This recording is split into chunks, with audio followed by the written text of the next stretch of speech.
Hello and welcome. This is the AP Physics 1 video for Unit 4, Work, Energy, and Power. This is both the MCQ and FRQ review. This is, of course, just problems as always. All the problems here can be found in a document that I have attached in the description below. And of course, this slideshow that I'm on and that I will be writing the work on will also be attached. With that, let's get into our first problem. Alright, a mass M is attached to a horizontal massless spring with spring constant K. Is set into simple harmonic motion. Its maximum displacement from its equilibrium position is A. What is the mass's speed as it passes through its equilibrium position?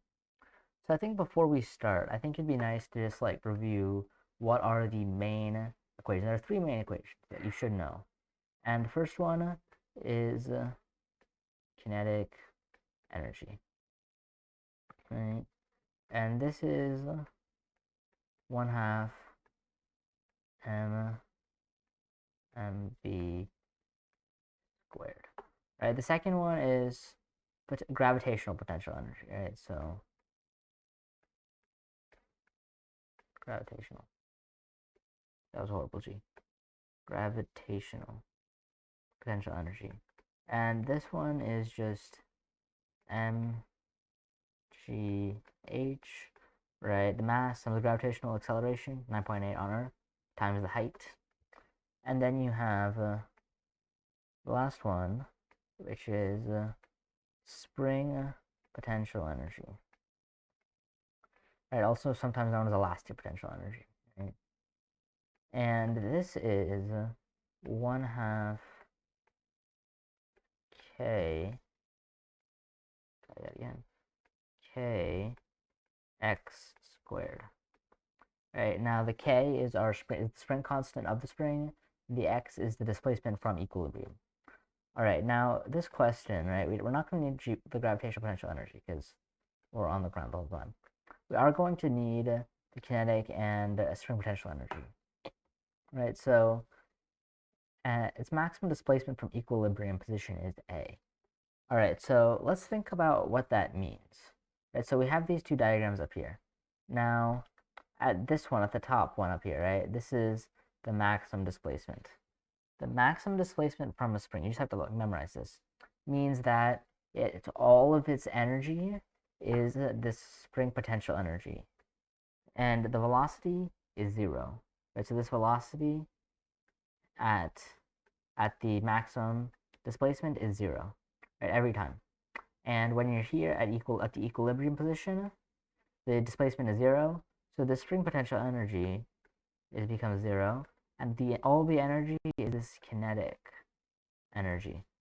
Right, so you just have to know that, and it's very useful because you can take all of the spring potential energy at the maximum displacement, and that'll be all the energy, and you can convert that into our maximum speed, which is at the equilibrium position, and that's what we're going to do right now.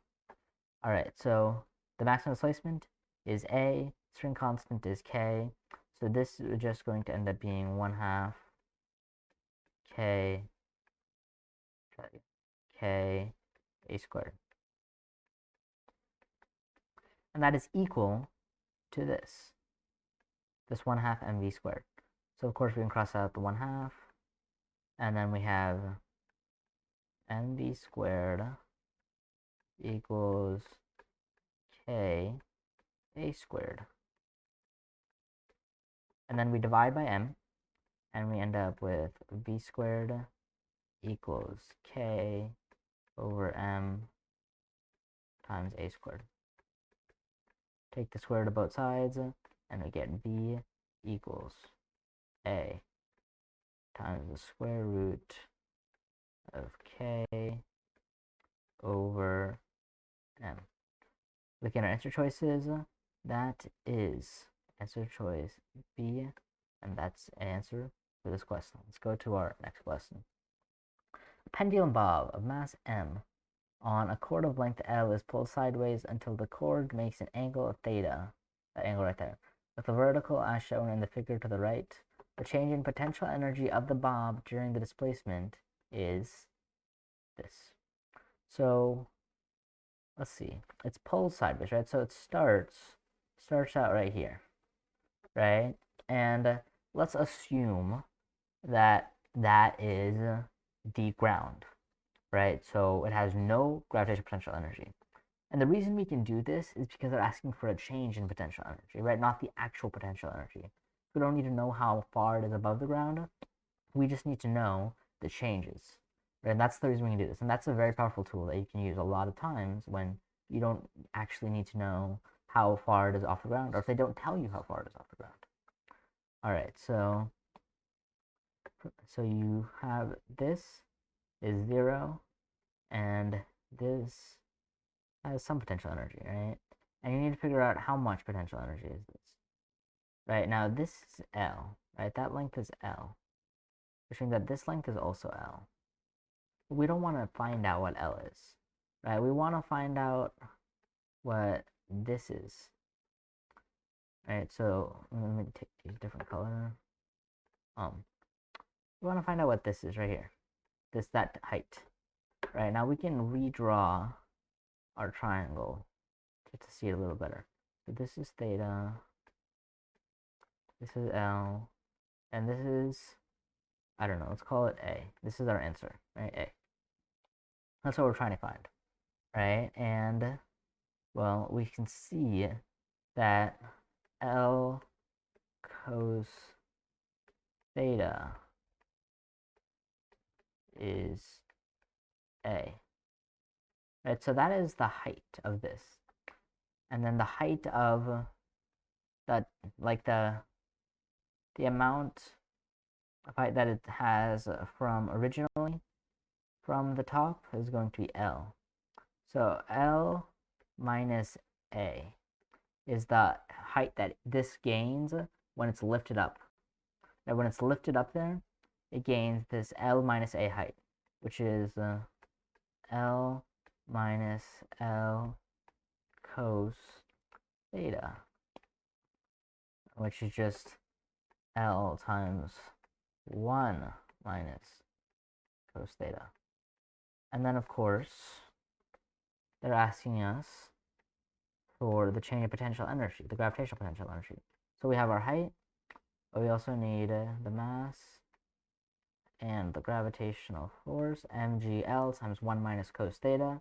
Looking at our answer choice, that is answer choice A, and we're done with that question.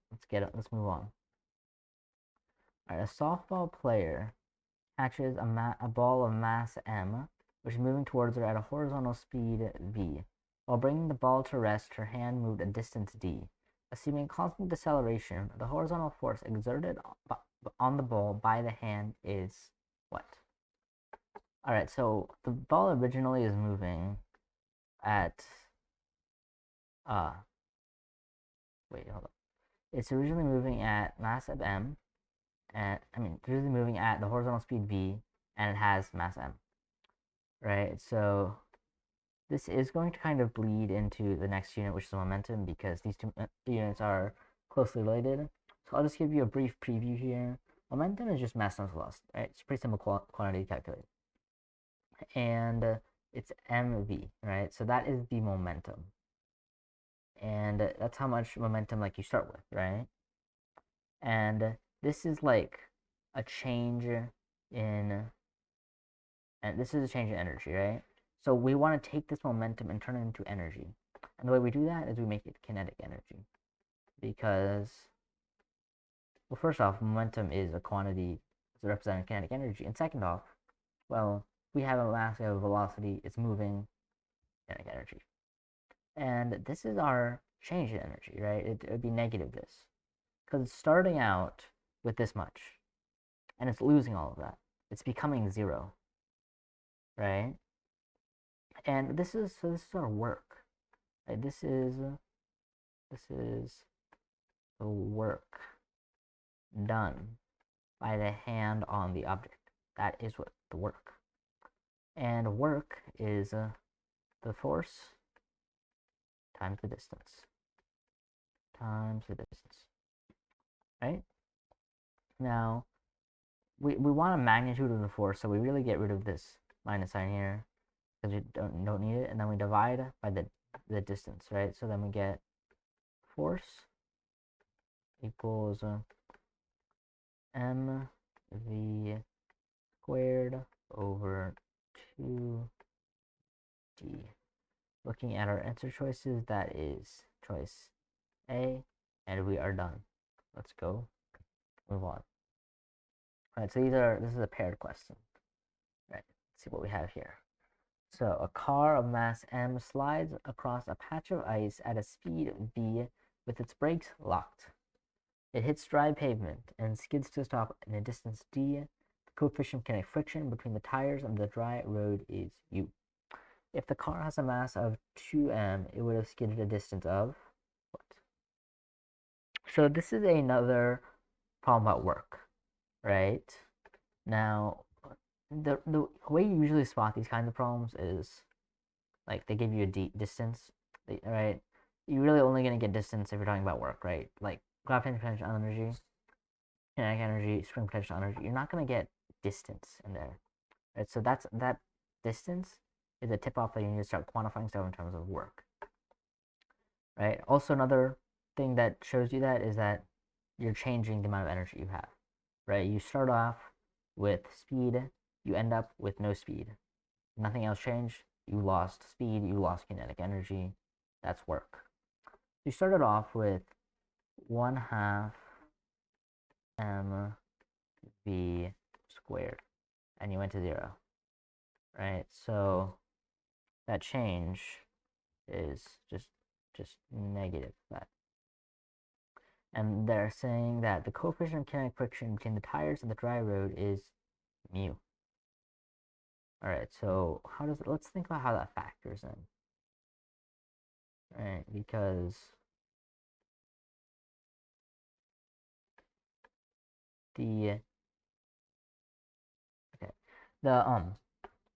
the what this means is that this friction is causing you to lose that energy, right? Friction is the work agent, right? That just means that it's what's causing the work, right? So this kinetic friction, well, what is the force of kinetic friction? Mu times Fn, right? The null force, which is mg, because you're on a horizontal pavement, right? You're on dry pavement. That's mu mg times the distance, d. That's the amount of work, right? So you can just set these equal to each other,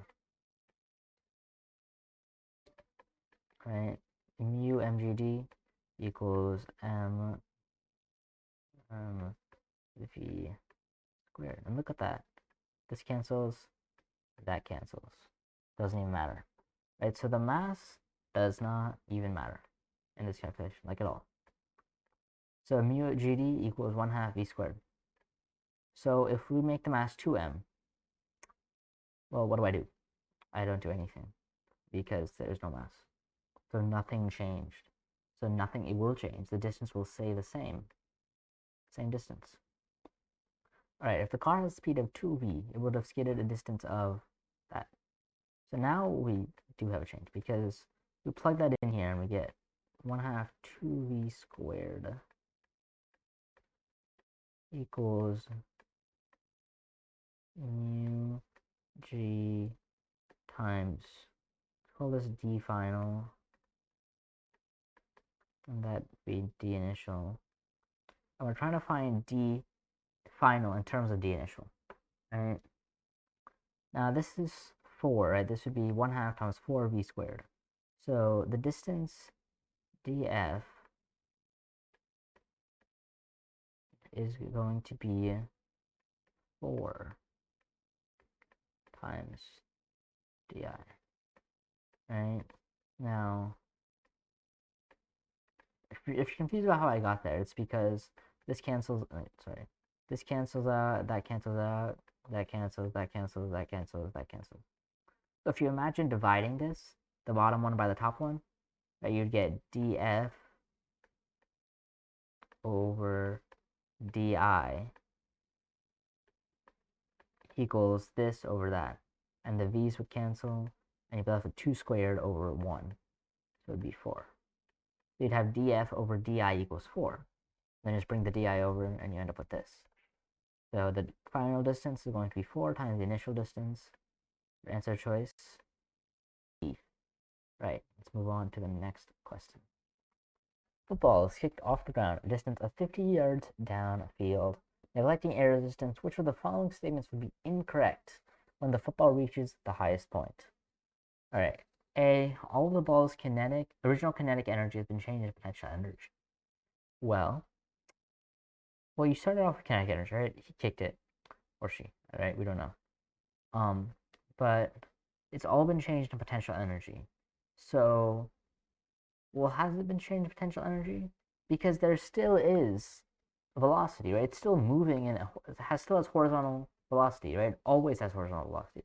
The entire time in projectile motion, it will always have horizontal velocity.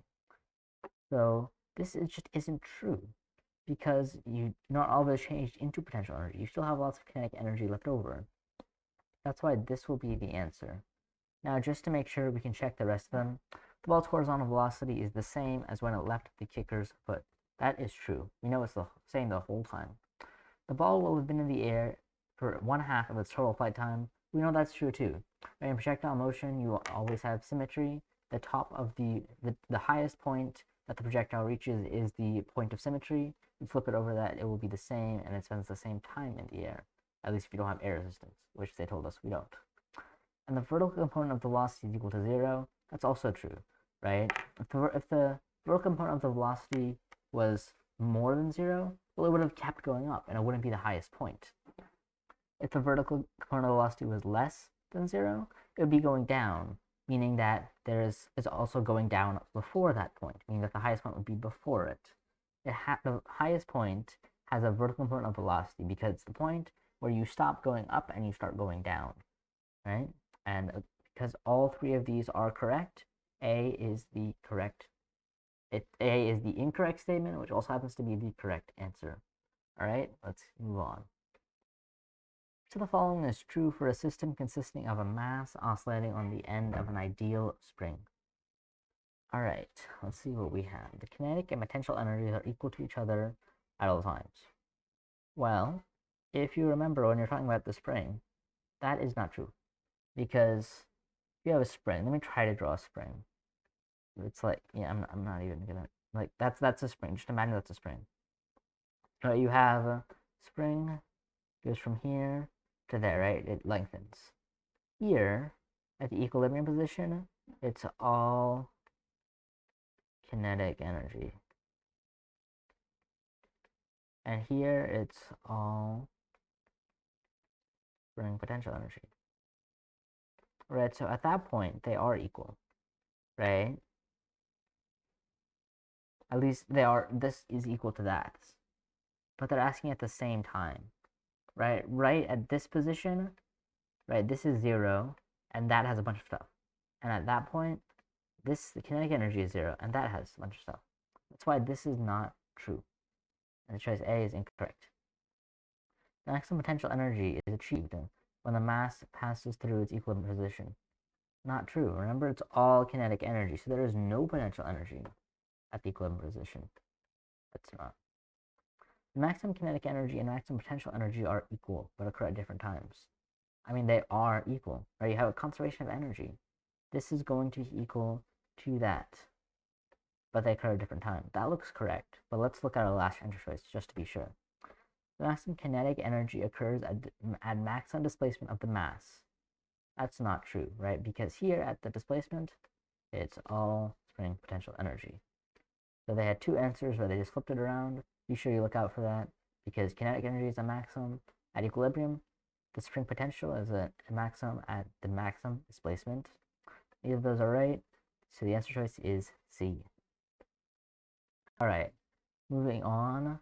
Let's see. From the top of a high cliff, a ball is thrown horizontally with speed v0. Which of the following graphs represents the ball's kinetic energy K as a function of time t? So the first thing I notice is that these graphs have two conditions in them. Right? This is usually what they do when you have four answer choice. They have two conditions. Condition number 1, linear versus parabolic. So you have to figure out if it's linear or if it's parabolic. That's the first condition. If you figure that out, you've eliminated half the choices. Oops. Let's go back to this question. The second condition is Does it start at 0, or does it start up here at something? Right? That's the second condition. If you can figure out both those conditions, you have the answer, because each one has a different set of those conditions, right? This one, first one is linear, and starts at 0. This one is parabolic and starts at 0. This one's linear and non-zero. This one's parabolic and non-zero. So you have to find out which of the conditions apply. So let's start out. It's thrown at horizontal with initial speed v0. When it's thrown, it has this speed. At the beginning, it has a speed. At the beginning, it has that kinetic energy. And that's not 0. It does not start at 0. So these two are incorrect. Right? These two are incorrect. Now what? Figure out if it's linear or parabolic. Well, it should be kind of obvious to you that it's parabolic, because the kinetic energy is 1/2 mv squared. So even if the velocity increased linearly, this kinetic energy would increase parabolically. And even with that, it's not even increasing linearly, because it accelerates, right? So the first second you might have that, but the second it's going to be a lot more. And the third second you're going to get a whole lot more. It's going to go off the screen. It's that much. Right? And because that's going to be parabolic, our answer is D. Move on to our next question. A ball swings freely back and forth in an arc from point I to point IV. As shown, point 2 is the lowest point in the path. 3 is located 0.5 meters above 2, and IV is a meter above. IV is 1 meter above II. I just got confused because it said 1 meter and it looked like an I. All right. Air resistance is negligible as well. 18. If the potential energy is 0 at point II, where will the kinetic and potential energies of the ball be equal? So its potential energy is 0 at point 2. That's the ground, which means that has the maximum kinetic energy. And I and IV have the maximum potential energy, which means that none of them are going to be the ones where they're equal. So then we have to figure out, well, which one is. So let's see. At point 3, you're going to have half of the height. So you're going to have half of the potential energy. So if you start out with the potential energy and a kinetic energy, and these are equal, right? And you make this half the potential, and the other half of the energy will all be kinetic, and those are equal. It's going to be equal at point 3 then. The answer is choice C. Now they're asking us for the speed of the ball at point 2, and let's see what we can do with that. Well, actually, let me leave that up there. Well, the speed of the ball. Well, we know that at point IV and at point I, there's no speed, and it's all potential energy. That would be mgh equals our 1/2 mv squared. Right, so the height at IV and I times g times h is going to equal 1/2 times the mass times the velocity at 2. So this cancels. So we end up with 2gh equals v squared, bringing out our calculator. 2 times 9.8 times 1, 19.6. The square root of that is 4.4 or 4.5. And the speed of the ball at point 2 is most nearly 4.5 meters per second. Answer choice B. Alright, let's move on. This is our last multiple choice question and then we're going to go to free response. Alright, a child pushes horizontally on a box of mass m, which moves with a constant speed v across a horizontal floor. The coefficient of friction between the box and the floor is mu. At what rate does the child do work on the box? All right, what do we have here? Let's see. So they're asking us for work, right? They're saying the child is doing work on the box. And what do we know about work? It's a change in energy. So we need to find the change in energy.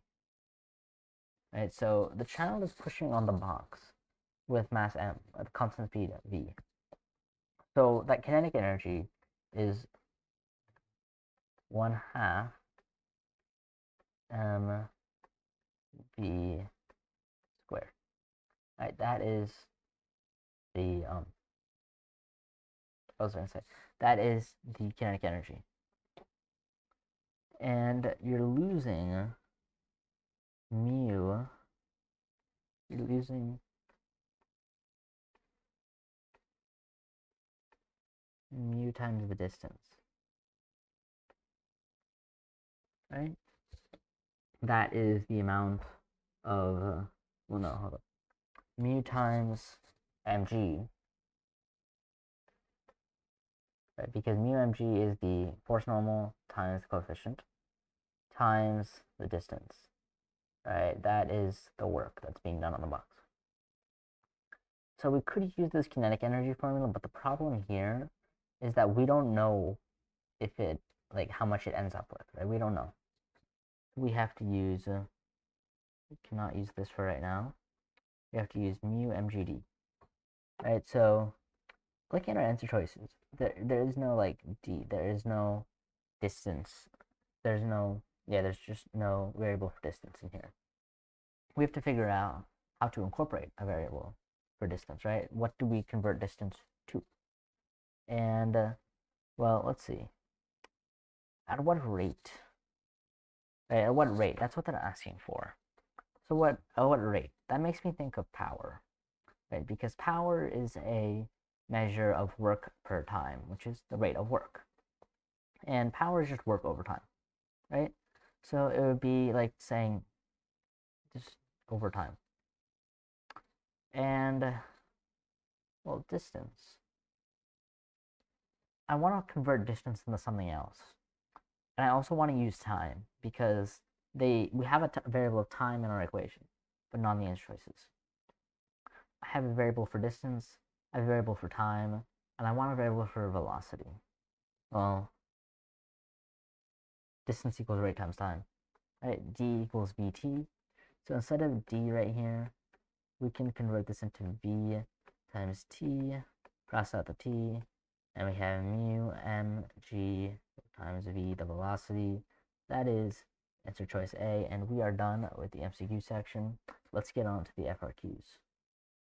All right, so this is one where we don't have any parts. I like these ones because they're shorter, right? A ski lift carries skiers along a 600-meter slope inclined at 30 degrees. To lift a single rider, it is necessary to move 70 kilograms of mass to the top of the lift. Under maximum load conditions, 6 riders per minute arrive at the top. 60% of the energy supplied by the motor goes to overcoming friction. What average power must be held by the motor supply? Right, so I said this one was short, and it's not short. So, like, that's sad. But we can do it. Right, so they are asking about power, right? They're asking for the average power, and they've given us 6 riders per minute. They've given us all that we need to think about. Right, so to lift a single rider, you move 70 kilograms of mass to the top of the lift. Well, what does that mean? What does top of the lift mean? Like, how far, like, what does that mean? Right, if this is 30 degrees and that's 600 meters, we know that this right here, A, is 600 times sine 30. Sine 30 degrees is 1/2. So A is 300 meters. So we are lifting 70 kilograms of mass times 300 meters for each skier, each rider, which is, using my calculator, 21, I mean, I could do this in my head, but still, 21,000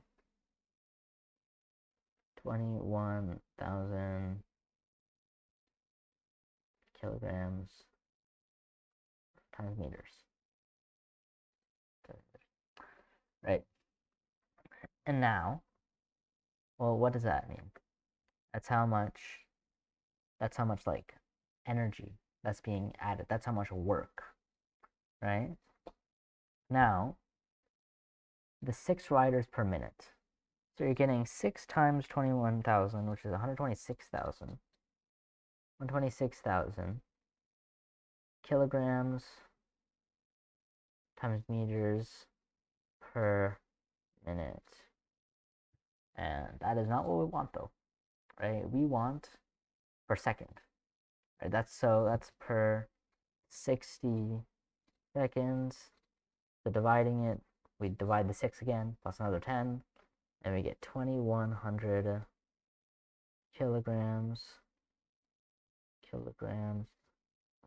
That's getting really scrunched up. 2,100 kilograms times meters per second. All right, so that is the amount of work, the amount of energy that is being supplied per second. The amount of energy, the amount of work per second is just power. The answer is just 2,100 kilograms times meters per second. That's our answer, 2,100. We're done with that question. Guess it was pretty short. We just had to know the right way to actually approach the problem. Now, let's get on to this question. A 2 kilogram block is released from rest at the top of a curved incline in the shape of a quarter of a circle, a radius r. The block then slides onto a horizontal plane where it finally comes to rest 8 meters from the beginning of the plane. The curved incline is frictionless, but there is an 8 Newton force of friction on the block while it slides horizontally, and assume g equals 10 meters per second squared. So this is like College Board's favorite question to put on the exam for this unit because it utilizes so many different topics, right? It utilizes a bit of like knowing just basic algebra, knowing how to use the radius, right? It utilizes dynamics in here with the forces, with the force of friction added in, and you need to know when it starts happening. Utilizes some kinematics because sometimes they ask you for time, right? And it does utilize some circular motion as well because they're asking us for the radius of the incline. Right. So now we need to, how do we approach this problem? Right. So let's see what they've given us, first of all. Before I even start getting to the which part, what have they given us? They gave us a mass, right? They gave us a mass. They gave us, they said it comes to rest 8 meters from the beginning of the plane. And there is no friction on the curved incline. But there's an 8 Newton force of friction on the block while it slides horizontally. Well, ignoring the mass for a second, I see that there's an 8 Newton force of friction and it's 8 meters. I see a force and I see a distance. So that means there's work being done, right? So even before we like work on the problems, we have 8 times 8, 64. 64 joules. That 64 joules of work is being done, right? When we start this when we start going on the frictionless plane, we have 64 joules of energy, and when we end up, we have no joules of energy. That's stopped. There's no potential energy. 0. So we started at 64 joules. So we started at 64 joules, right? Which means that this whole time in this radius up here, we have 64 joules of energy, right? Now, what can we do with that 64 joules? Well, look at part A. They're asking for the magnitude of the acceleration of the block while it slides along the horizontal plane. Well, we have work, right? We also have a distance, but we don't really have a velocity yet, and we kind of need that, right? And let's see what we can do with that, right? So we have 1/2 mv squared equals 64 joules. Because all of that work is part of that kinetic energy, right? We started with some kinetic energy, we lost kinetic energy, that is the work. Potential energy, it's on the ground the whole time, like for that frictionless, for the friction surface. So no potential energy change. So using ms2, we get v is 8 meters per second. That's v equals 8 meters per second. 8 meters per second, and it's on an 8-meter incline, so it takes 1 second. It takes 1 second to get there. So you're starting at 8 meters per second, you're ending at 0 meters per second, and it takes you 1 second. Change in velocity divided by the time, that would give us the acceleration is negative 8 meters per second. Make sure you include the negative, because you're starting with some velocity and you're losing that velocity. It's a deceleration. It's a negative acceleration. So you have negative 8 meters per second squared. How much time elapses while the block is sliding horizontally? Well, we just solved this, right? It's 1 second, right? We figured out velocity is 8 meters per second, so we're losing 1 second. And now comes this part, right? They're asking us for the radius of the incline in meters. Now, at first glance, it's kind of like, well, how does that apply? But the thing you have to notice right here is that this line, let me write it in different colors so it's more visible. Right, this line right here that's also the radius, and that's the height of this block at the beginning. And remember, down this incline right here, before it gets to this friction surface, there's a conservation of mechanical energy, which means that this potential energy at the start is the same as the energy right here when it's 64 joules. So this is 64 joules up here, right? MGH, 64 joules. Right, now we can find out that height, right? So using a calculator, 64 joules divided by 2, the mass, divided by 9.8, the gravitational force, and we get that the height is 3.27 meters, and the radius then would be 3.27 meters. Alright, I hope you enjoyed this video, because that is it. We officially completed around half the course, right? This unit is one of the most important, along with the next unit, momentum, in terms of how many questions are given to it on the AP exam. So we are going to talk about momentum next time, and I'll see you then.